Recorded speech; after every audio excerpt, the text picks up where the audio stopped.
So my name is Jay Morton. I am ex-Special Forces, ex-SAS, and I come from Preston. Do you know what? I always thought that I wasn't set out for the normal life. Do you know, we have this vision of a normal life where you get up in the morning, you kiss your wife goodbye and wave goodbye to your kids and set off on your 9-to-5 job on the train or in the car, and you work for those 8 or 9 hours during the day and then finish and then come home and, you know, the tea's on the table and, you know, you do whatever, go and play tennis or golf or go to the gym and then go to bed and then repeat that. I don't know, like I always kind of knew deep down that like that life would just not entertain me from the start. You know, looking back now, like I've always been into fitness or pushing myself, like even as a kid. Like I was the one that was going out running when I was at school. Do you know, I remember like my parents, or I remember I bought, you know, for Christmas, I wanted like the weights bench out of Argos, right? And the set of weights, and I was like 13 years old, just trying to get massive, just doing everything completely wrong. So like from an early age, I found comfort in pushing myself. Do you know, and all your other mates are, you know, still drinking and trying to score with girls, and yeah, I was just trying to throw weights around from an early age and just run. Even now, I think you know, that gut feeling or that gut instinct is generally how I navigate through life. And you know, I think the more you do it and the more you actually follow that gut feeling and listen to it, the more in tune you get to it. But back then, you know, 16, 17 years old, it was, I don't know, like I've always had it in my, like I'm competitive, right? I've always wanted to, you know, secretly or whatever, just be better than the people around me. And not in like a bad way, as in, still now I like to feel like if we all just went for a run, that I'd be able to hold my own or just be at the front. Because I guess I never had that growing up. I think human beings are just pre-programmed to just take the easy option. And the world we live in right now just, you know, gives so many options to just live in those easy options. Like we live in a house, right? We don't have to feel the weather outside or the elements. You know, there's no rain. Like we've all got a warm bed to sleep in. We've all got cash in the bank, whether we work or not. You walk down to the shops or get in your transport vehicle, your car. It's like everything's easy, right? Like life is set up to be easy. So it's more about just, you know, it's by no one's fault that everyone just ends up living the easiest life that they possibly can, and you know, that monotonous kind of life that everyone just seems to fit into, right? Leave school, get grades, go to college, get A-levels, study, go to university, and then get that 9-to-5 job, like earn a load of cash, save up for your retirement, retire, have that mortgage and that car.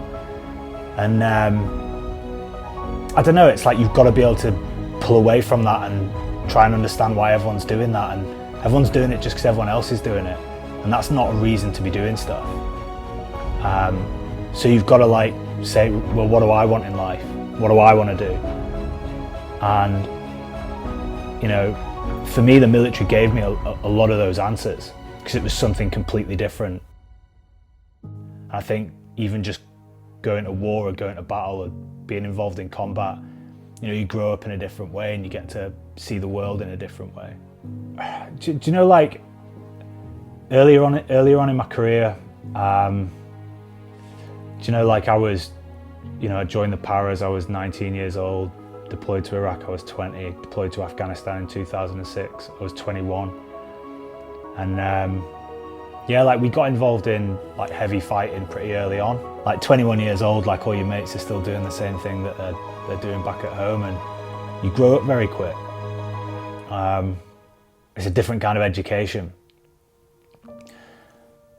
And then I think kind of, you know, like you're full of testosterone when you're 21 years old, aren't you? And, you know, you almost, I don't know, you kind of want to be in battle, but at the same time, you don't want the bad, you don't want the negative aspects of it. Like you don't want to see your mates die, or anyone die for that reason on your side.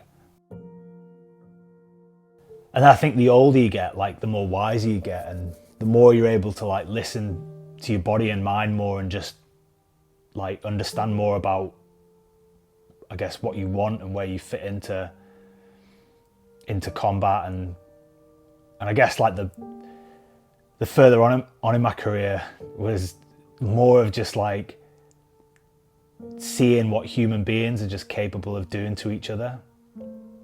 And again, you can look at that in like a really negative way, but I looked at it as a positive, and just because, you know, life's short, and life's even shorter when you're shooting bullets at each other. So it's like, you know, there's kids or whatever, or young people, or all these people dying, and it's like they're all living in this like hellhole kind of thing. And it was, for me, it was more about, you know, it taught me more about just how I want to live my life outside of that area, and understanding that life's short, and you do what you do to make you happy, and you follow those things instead of, you know, what we say about like following that normal life dream. You know, the things that you're exposed to, I've always seen it as a positive, to be honest. Because I don't know, it depends what kind of character you are, right? Some people are exposed to battle and death, and seeing dead bodies and teammates dying, and they go one way, right? They go down. It's that PTSD route.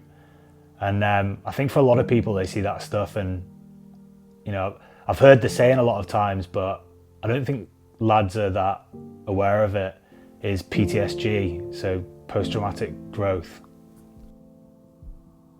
And I guess that's what I felt, was, you know, I was seeing all this stuff, I was being exposed to all this stuff, but like I felt, I don't know, it gave me, like I said, I grew up, right? It gave me a different view on the world, and there are positives to take from that.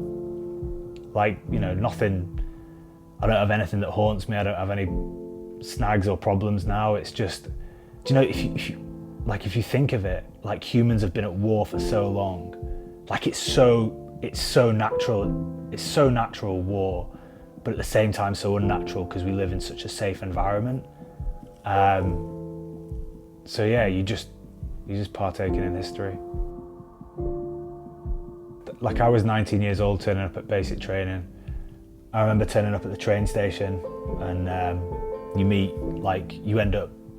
you all meet in the same location, and like the screws or the corporals come and take you up to the camp. And I remember looking around at the other lads and just thinking, like, there's some big lads, but everyone looks stronger and fitter than you, or like more confident, or, you know, you just have this perception of them, and they're probably, you know, looking back now, they're doing exactly the same. They're looking at you going like, fuck, like these guys are stronger, fitter than me. I think it's just something that humans have got ingrained into them. And then yeah, you jump in the minibuses and drive and get thrown like a set of like Ron Hills and a maroon jumper, and that's you. You like get your head shaved, and you're initiated into the transformation camp from civilian to soldier. And it is literally that, right? You turn up as a civilian, you know, wide-eyed, eager, and you leave as a soldier. And it takes 6 months. And yeah, like, do you know what, I kind of shocked myself getting through that, because I was never the fittest, like I was never the strongest, I was never at the front.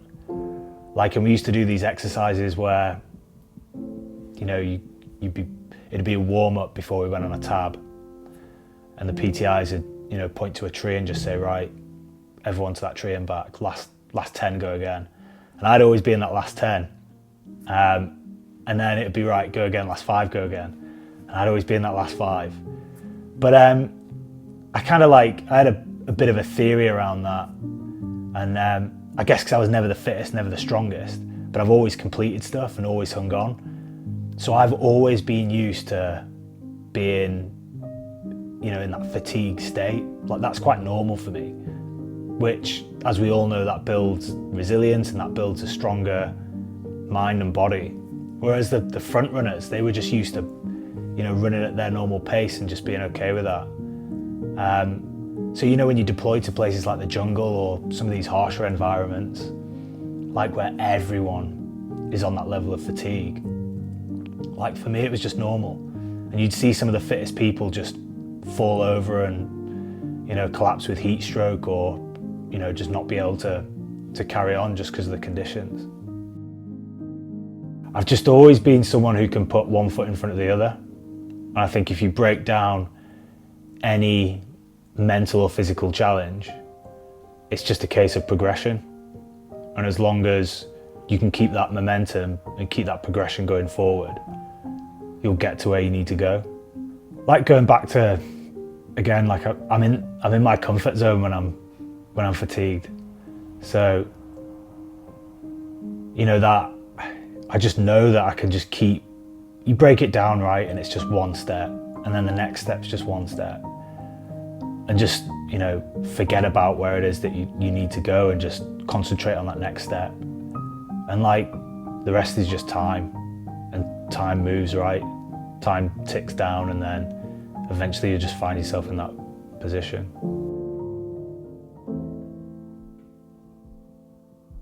So on that 2006 tour of Afghanistan, so the first time that I came under contact, we deployed out.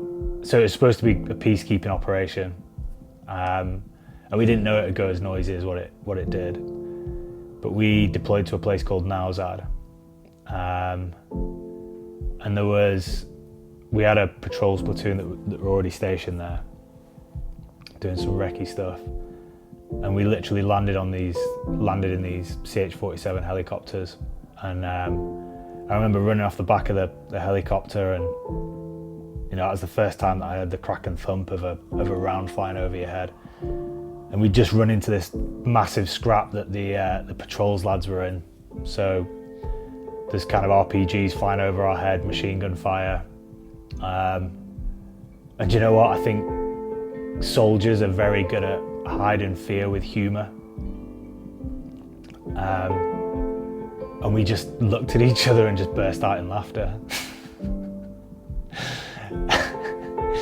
And I remember just running to this wall and just getting down behind this wall, and we all just looked at each other and just went, well, this is it, isn't it? Like, this is started. And that was a long day. I think we were in contact for, say, 6 to 8 hours. And personally, I think once you get over the first reaction of the first round that's been fired and the first round that you've heard, the rest of it just all sounds the same. Like, you're in that moment then. And the rest is just about thinking logically about how you combat that situation and how you get out of that situation. Like those kind of contacts, you've got a lot of time to stop and think, because generally, you could be shooting at each other from 100 meters away. 9 times out of 10, those rounds aren't very accurate. So you can generally get behind some sort of cover and take time to plan and think about your next move. As your career progresses and you end up, fighting closer to people, so in buildings or in closed spaces, the time it takes to make the action or make the decision gets reduced. So that's more about your instincts and more about just training that you've done previous. Guys in the special forces are like, we're still human beings. We're the same as everyone else. There's no difference there. Like, you still feel, think, and do everything that every normal person does. It's just you've got a different, you picked a different job career and you've got a different level of training. Selection is like a race of attrition, and you generally start with around 150 to 170. In the first 3 weeks, you're probably down to around 50, and then you go out on the next phase, and you could come back with, say, 20, 25 people, which is probably a good course. And then the rest of it's just training to get you ready to join the squadron. I think for me, like, I enjoyed selection. Like, there wasn't one day when I woke up and just went that I didn't want to be here. It was more just about, just proving to myself that I could get through each day. And I kind of found enjoyment in seeing people fall off. I think a lot of people do, as in, not in a bad way, right? I didn't rub anyone's face in it. But when you're doing things that are difficult and you've got an easy option to get out, you can just walk off and pack your kit and go. And you'll be in a warm shower and bath and whatever food you want. So it's easy to quit, which makes it, the majority of people do quit. I think when that happens, like, you see their weakness and it puts you up a level, right? And I think as the less able members or the less able soldiers start to drop off, you end up with a tight-knit bunch of guys that have all been through the same shit, and you form bonds through those dark times. You counteract it with a bit of humour. At the end, you're left with a good group of lads. Yeah, like, resilience is probably one of the biggest things for soldiers to have, and being a soldier will teach you about resilience. And all resilience is just an ability to be able to do difficult things. Because at the end of the day, if you're in the Special Forces, you're working with a group or a team, and you're all going out and taking actions under high stress environments. And then you've got to be able to read those environments well. And then obviously a base level of decent fitness that you can work on. But like, every Special Forces soldier just wants to get better at what he's doing. And it's a high, it's a high testosterone, high alpha male environment where everyone's just trying to outdo each other secretly, and everyone wants to be better at it. Everyone wants to be better than everyone else at shooting or whatever it is. It's a good environment to be in. Yeah, like, it can be quite intimidating when you first start, because especially me, like, I was 24 when I passed selection, and like, the rest of the guys in my troop were all late 30s, early 40s. They're all men, and yeah, so it's quite intimidating.